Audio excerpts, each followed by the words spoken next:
Hi there, I'm Charlene and I'm the Curious Carnivore. Today I am talking about something that came up in a conversation with a friend of mine today.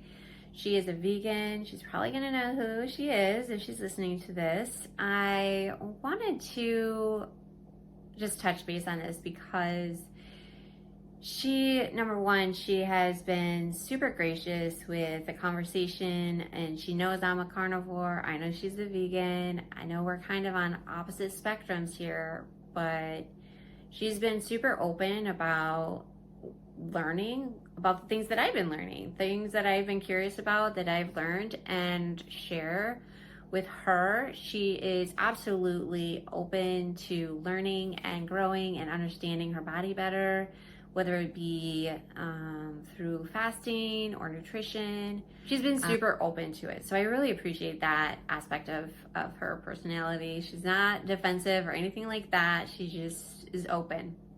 And that is what I encourage you all to do as well. I try to do that with my curiosity and trying to not get stuck in one train of thought so much that it, becomes harmful to myself. Now, I am doing this carnivore way of life because it has helped me so much. And I continue to do that until it doesn't help me anymore.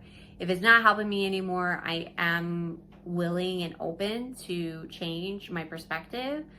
But thus far, it has been only helpful to me, and that's the biggest reason why I continue to eat this way.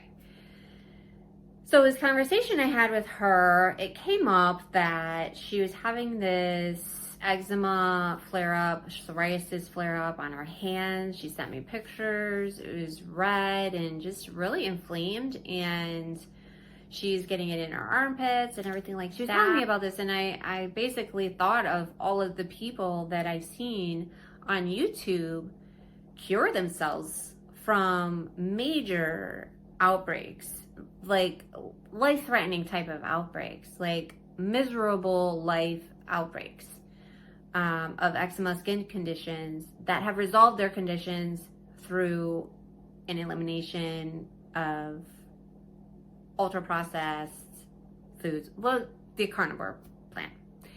And I try to tread lightly with this because I don't want to pressure anybody. I don't want to force anyone to take on my opinions or believe me when I tell them something without proof. I want you and my friends to do your own research, advocate for yourself, understand, come to your own understanding of how you want to approach things for your life and in your health. And whatever you choose is fine. That is it's your life and your business and your choice. You have complete autonomy in my book. What I mentioned to her though was this elimination plan, that even vegans were going on this elimination plan, which is carnivore, in order to fix skin issues, mood issues, hormone issues.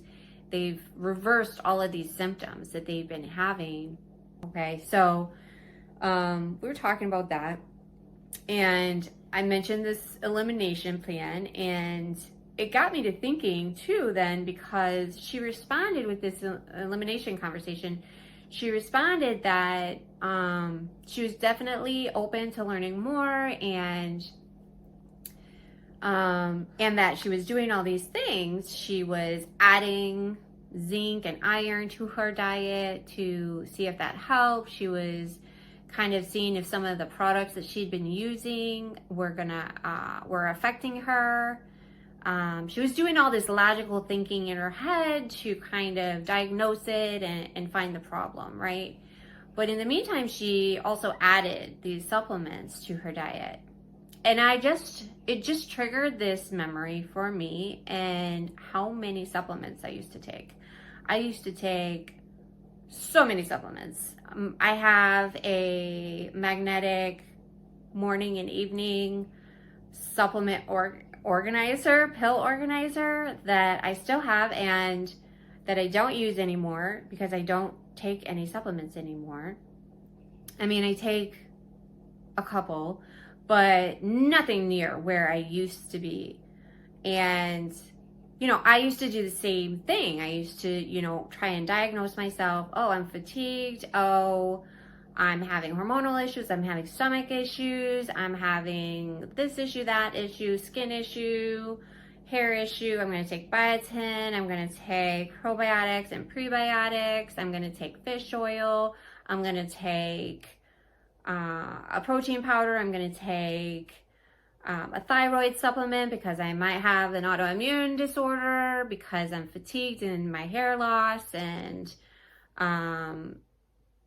just like brain fog and like memory and like things like that. Like I was just always trying to diagnose myself, and then I would like see what supplement I could take that maybe would support my system better, instead of really thinking on basic terms of like, oh, instead of adding more to my body that could potentially actually like injure it more, or the question is, why am I eating all this food, all these highly dense foods, taking all these supplements?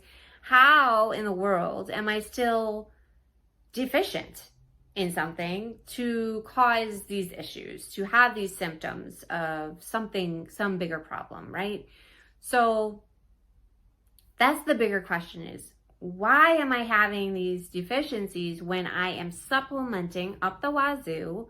And why am I having these deficiencies when I am eating 5-6 times a day all these nutrient dense foods? As a vegan, she is absolutely very strict about, you know, getting her nutrients in, supplementing how she needs to supplement, because I mean, that's a whole other topic to me of like why I don't follow the vegan path in general. Is I just think it's a product train headed for an avalanche. I don't know. Because you need supplements to maintain, you need to supplement for your essential nutrients on a vegan plan. Essential nutrients, meaning the nutrients that we absolutely need for life that we cannot produce on our own. So we have to get it with our food. Essential nutrients that we need. Veganism, a raw vegan diet, a whole vegan diet will not supply that. So you have to, as a vegan, supplement and make sure you're getting enough protein and nutrients. So at this point, I just, I was talking about the anti-nutrients, and that could be creating this deficiency in her whatever nutrients that could be causing the skin issue or whatever oxalates that could be building up and causing these issues. So I just mentioned that, and it just dawned on me how I used to do the same thing. Add more supplements, add more product, add more topical, whatever I was taking. And I needed more energy, so I needed a stimulus of some kind.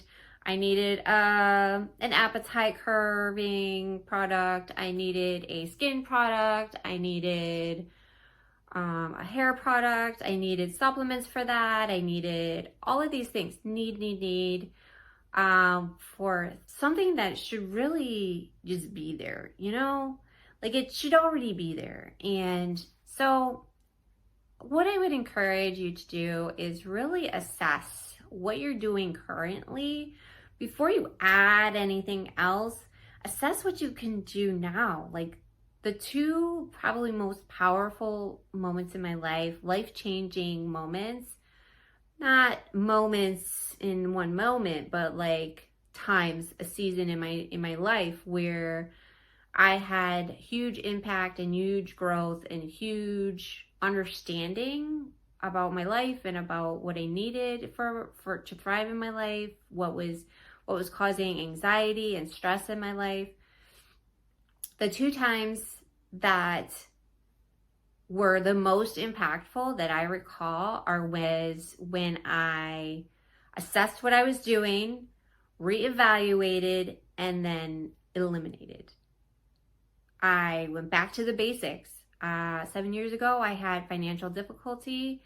I was struggling to keep up with the lifestyle I was trying to maintain, and I had to reassess. I had to reassess what my needs were versus what my wants were.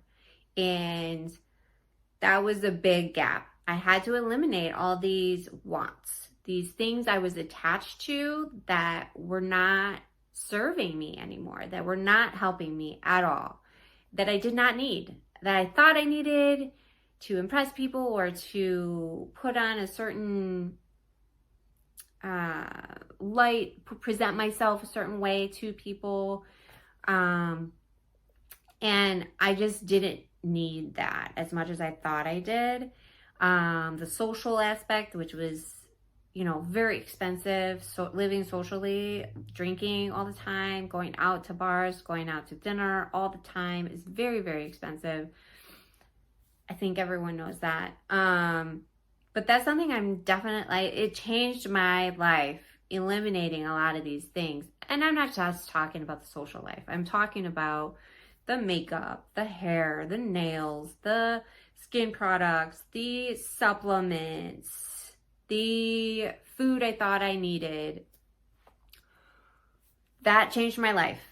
Doing that changed my financial future.